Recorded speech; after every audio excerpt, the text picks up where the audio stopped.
What's going on, guys? Welcome back to the Micro Futures Trader channel. Taking a look here at Casper. It's been a couple days. It's been relatively quiet here for the markets, basically kind of moving up, moving down. Not too much going on. Just got to have patience here. We're going to look at Casper and see if we can kind of project forward from previous bottoms and how far we moved. A little tough for Casper. We do have one area that we'll give a shot here. It's a pretty new project, hasn't been on the markets for very long, so we don't have too much price data, but we will use what we have. So we're going to take a look back in the July-August time frame. In, I believe it's 2021, back in here. And what we're going to do is take a zoom in here to this area right here. And what we're going to do is, so we had this large move down, and then we bottomed on the 16th of July, and then had a nice rally all the way up to the 6th of August, I believe. So here's a better look. So put in a bottom down here and then had a nice bounce and a rally all the way up to that area right there. So what was that move on a percentage basis? It was roughly 350% off the lows. So what we're going to do is we're going to copy that move and then paste it over to where we're at now and kind of see where that would lead us if something similar played out. And it does have a similar look so far for the bottoming structure, which is interesting. We're kind of in this zone right in here, potentially printing a higher low right now. So let's copy this and we'll paste it over to today's dates.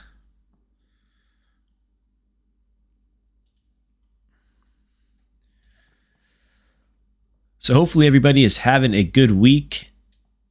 Markets are moving, but like I said, for the most part, it's been pretty quiet. The stock market, on the other hand, is slowly moving up. Slowly moving up. So here we are heading over to more recent times. So you can see we overlaid that last bottom onto where we're at now, and we're in a similar area. Found a bottom, moved up, and we're kind of sitting right here, which in previous times was that higher low before we got that rocket higher. So we'll see if we play out similar and print that higher low, which is always a good thing to see and kind of what we're looking for here. So where would this take us if we had a similar blast higher like we did back in 21? Well, it would basically take us up to our target up here at the 7-cent level. So it's interesting how the previous move higher gets us back up to an upper target. And for this example, it would be that 727, that 7-cent level. Keeping in mind that along the way, we have 435 and 509 that are potential roadblocks for price before we get up to that 727. Doesn't mean the price will stop at those. It does, but you want to keep in mind that when price does get up to that area, that it can be a potential stopping point before, and then we'll expect some consolidation before the price does move higher. So if we take, our last bottom and then where we went after that and put it into recent times, which we have here on the chart, it takes us up to the 727 area, which is shown by my arrow right there. So zooming out, it would look something like that. And honestly, if something like that played out, it would be pretty normal in my opinion. It would take us back up into, let me get a different tool on here. It would take us back up into a previous trading area, and that trading area would be all up in here. So it would be very normal price action to get us back up into that zone. Once we were back up into that zone, and of course it depends on the overall markets, this thing could run by itself, but it's much easier when Bitcoin and the other coins are running as well. I do expect us to get back above these highs up in here, which would be basically right around here, 24 cents. But for starters, getting us back into this zone here would be very normal. And I believe that was a 350% move off the lows. So if you're bullish on this project, you can see what the future potentially has in store for us. It's very exciting considering we are down over 90%. And that is quite the deal for Casper.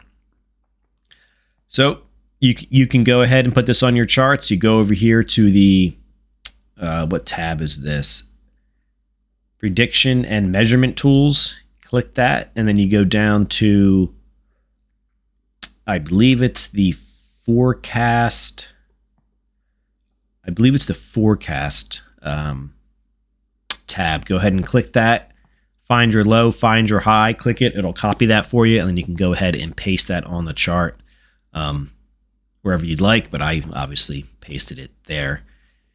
And you can see it is, it's not an exact science, but it's close. You get the bounce higher. I mean, this one actually bounced much higher.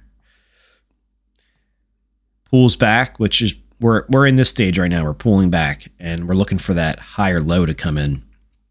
And then you get that rocket higher, which takes us up to that 7-cent level. Pretty interesting. Gets us back up into that previous trading zone, which would be a good thing to see. Oversold would be an understatement. Market sentiment over in the stock market came back out this week, even higher than last week. We are very excited on that. We have been oversold in these markets by price and sentiment for over 2 months now. Very interesting. We are very bullish on the markets, the stock market that is, and we believe crypto is oversold as well. So let this play into your mind.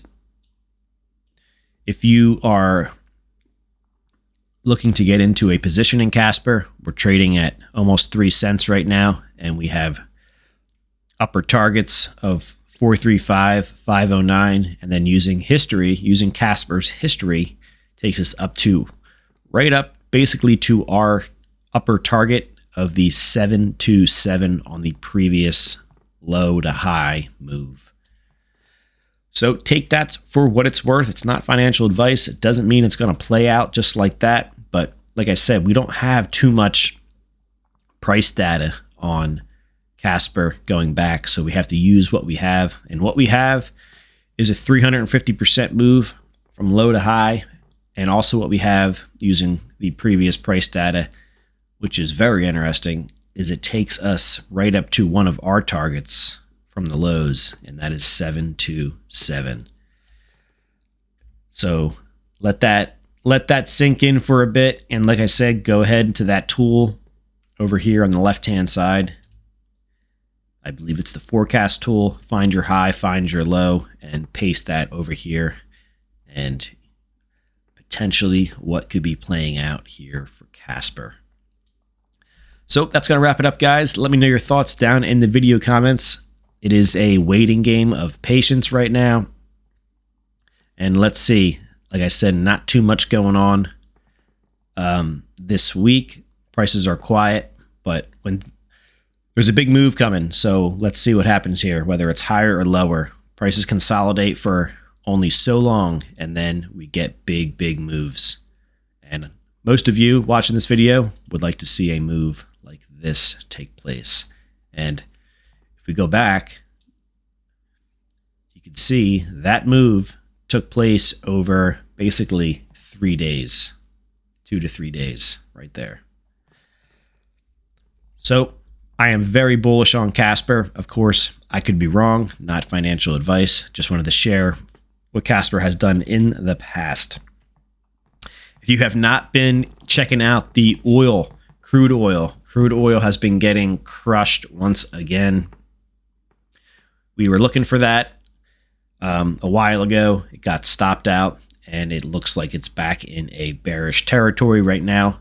Does it hold this time? That is the question. S&P futures looking good, starting to move up off their lows. A couple days here in the green this morning. Looks like they're selling off a little bit, but still up in the green. We're waiting for a higher high to come in over there. Things are looking good. Sentiment could not be in a better position. Over 2 months now, the market sentiment has been extremely oversold. So we do expect much higher prices, have a lot of open gaps above the market. TQQs looking really good. All right, guys, take care. Let me know your thoughts down in the comments. Share this video, hit the like button. Go ahead and subscribe to the channel if you have not yet done so. Drop some comments on some different projects. I'll check them out and see if I can come up with some good stuff on the charts, and maybe I will make a video and post it. All right, take care.